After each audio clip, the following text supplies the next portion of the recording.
Hello everyone, welcome to Institute Paromita Art and Craft, and today I'm here with a very important diagram for you all. Okay, the science diagram which comes in examination always in 11 and 12 biology examination. So that is the female reproductive part.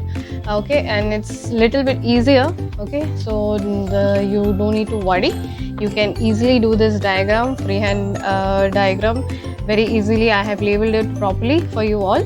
Okay, so this is the female reproductive part, and I have shaded the portion of the vagina and the womb, showing the show the red color of it, because we are not coloring it, we are doing in a freehand design. So little bit shade you have to do in examination also, so to differentiate the part. Okay, other than labeling and everything. So this is going to be really fun doing it, and it's very easy. Don't worry, it's going to be easy. Just follow this same procedure.